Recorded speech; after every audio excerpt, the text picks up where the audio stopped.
For those of you that don't think mental health is real or that anybody can get through mental health, let's talk about it.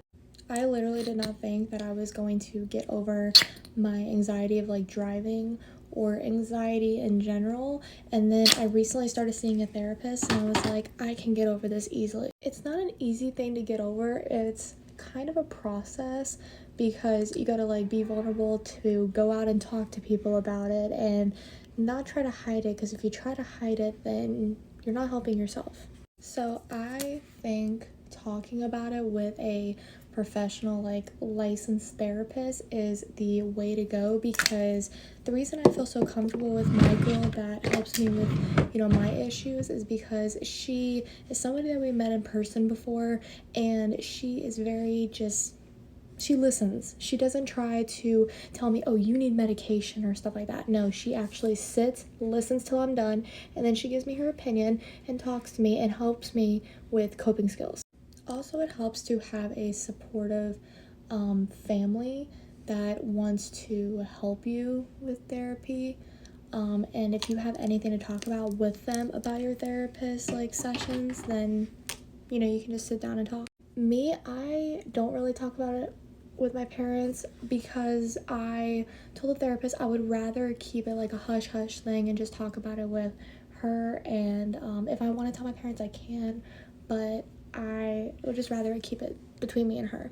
The only thing I really talk about with my mom about my therapy sessions is I just tell her like the coping skills. So like if I'm driving and my mom's with me or something, or if I call her, then if I'm like freaking out, can't get into, a better headspace and just go instantly into panic mode, then my mom will help me on to focus on other things instead of, just anything I would normally focus on. And so she'll tell me, remember what your therapist told you, do this or focus on this. And that's why I said having a supportive family or just anybody that's around you that supports you in doing this, that's why it is so important. My dad, he doesn't really like the idea, but I don't care. It helps me. It has helped me. I've been in it with over a month now, and I've seen a tremendous change. So if you see a tremendous change and no one else does, that is your own, accomplishment. Don't let anybody tell you that, oh, you can't do this, oh, then therapy isn't helping you. What they have to realize is that therapy takes time. It's not like an overnight thing, because heck, if it was an overnight thing, everybody would freaking be in therapy, and it is not. I was against therapy for, I don't know how long, I just was, but I'm not against it now since I've seen drastic changes. Why do I forget my primer every time? If you don't see drastic changes, then yeah, maybe therapy isn't for you, but you also have to give it a chance. You can't just go one session or two sessions and be like, it ain't helping me. Why is it not helping me? Why is it helping this person and not me? Like, what's wrong with me? And you can't think of it like that. And if you guys don't feel like going in and actually sitting down with an actual therapist, then you guys don't have to do that. There's so many options now where you can just go and sit down and talk with them face to face, or you can do it virtually from the comfort of your home, comfort of your car, like wherever. They'll tell you wherever you're comfortable at, just go there, because you don't want to be around people for people to hear, and you also don't want other people to be like trying to talk you out of it. And we don't need no nosy people.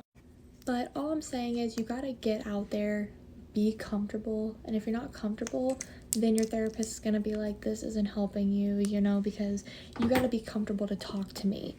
And I feel very confident and comfortable to talk to my therapist. Some ways, like for me, makeup is like, some people call it like makeup therapy, and to me that is therapy to me, when I can just have a minute just to do like a full face of glam or even just natural, just to make myself feel better. Like there's makeup therapy, there's any kind of therapy. Like my therapy for driving, I go out and I drive at night, I drive during the day, I do something to like push myself, so I'm not sitting at home wondering like, can I do this, when you can. And like I'm going to my boyfriend's house in 2 days. One, because I am going for his birthday dinner with him and his family, and then also to get myself out there driving and be like, I'm not gonna cancel plans because I'm scared to drive. That's an insane excuse. Also, my therapist started telling me, don't say can't, say you will, or I can. Never put can't in your mouth. My first therapy session, I was saying I can't, and she's like, no.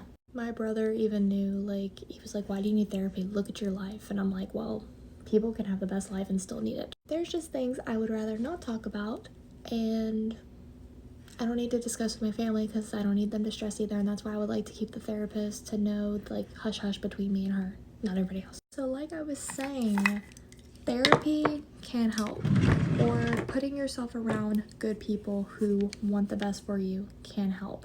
And if you don't have those group of friends, and if they're all negative, then you need to get yourself out of that. I literally gave up my life for, you know, a long time, almost a year, just because of anxiety.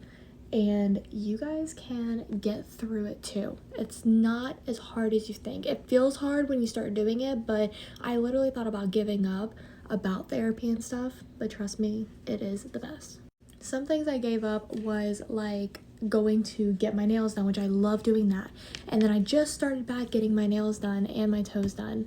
I stopped going shopping with my mom because I was scared of being in a car for a certain amount of time, and like with my boyfriend, like when I used to go to St. Pete to go see him, me and him, we would always go downtown and, you know, walk along the pier, and I haven't done that since me and him first started dating. So I'm gonna push myself out of my limits too. Next, I used to always go get massages, and I stopped doing that, and I just started redoing that, and I will never go away from that again. Massages can be therapeutic too. I stopped going to my brother's house, and now since he got a new house, I have to force myself and go up there and, you know, deal with the drive. I stopped putting on makeup for a while, and look at me now, putting on makeup again. I don't like feeling down, okay? Like, I'm 24. I am young. I still have a lot of life, and like, I want to go out to a club. I've never been out to an actual real club and just had fun. Gotta push myself to do that as well. I want to go back and go walk the beach with my boyfriend, because the last time we did that was literally at our 3 months, and we've been together for almost a year and a half. I want to go out and shop again because shopping is like my therapy. And I stopped that for what? A car? You know, mental health is not something to be ashamed of, because there's so many ways you can help yourself or have others help you. And literally, it sounds like such an embarrassing thing because I was in, you know, that place in my life, but it is not embarrassing as people think. And literally, if people think like, oh, they're just doing it for attention, shut up. You might be doing stuff for attention, but people with mental health is not. Like, I've seen so many comments on people's pages saying, oh, you're just looking for attention. No, they're not. They have issues and they can't talk about it with anybody else. They only have TikTok to talk about it with. So shut up. And if you don't like it, keep scrolling. Freaking Karens. Like, I saw some girl's video. She was literally crying, and she literally had no one to talk about her problems with. Everybody was like, oh, I'm so sorry. Like, what's going on? You know, trying to be comfortable for her. And then there's this one Karen, like, again, attention. And that's not true. Like, I'm not saying there's nobody on TikTok or Instagram trying to get attention, but no need to put your 2 cents in. No one gives a crap what you think. Like, literally, it is a real thing. It's not something that's not real. Don't ask why I forgot my eyebrows. Oops. You know, I need some spa therapy right now because my eyebrows are literally holding on. So yeah, I hope this video actually helps some people out there that's going through this, because I'm still currently going through it, but it's getting better for me. It will get better for you guys too. So much love.